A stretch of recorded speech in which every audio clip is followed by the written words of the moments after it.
नागपूरच्या गणेशपेठेत 15 जिलेटिन कांड्या आणि 58 जिवंत डोटेनेटर जप्त। पोलीस आणि नागरिकांच्या सतर्कतेने टळला मोठा अनर्थ।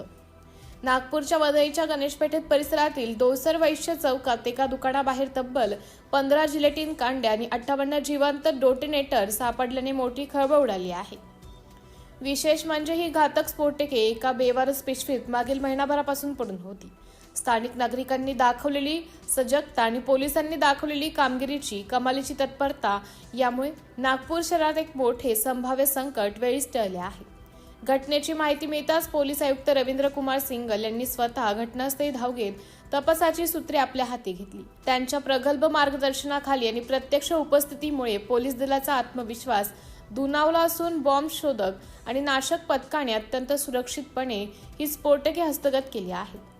सध्या पोलीस प्रशासन परिसरातील सीसीटीव्ही चित्रीकरणाद्वारे ही पिशवी तिथे नक्की कोणी ठेवली याचा सखोल तपास करीत असून संपूर्ण शहरात सुरक्षा व्यवस्था अधिक कडक करण्यात आली आहे।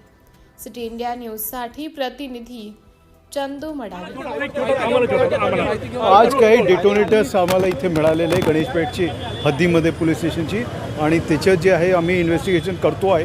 कारण ही जी पिशवी ज्याचे मिळालेली आहे ती पिशवी काही दिवसापासून इथे होती आणि ते जे आहे ते जे मालक आहे त्यांच्याशी चर्चा झाली।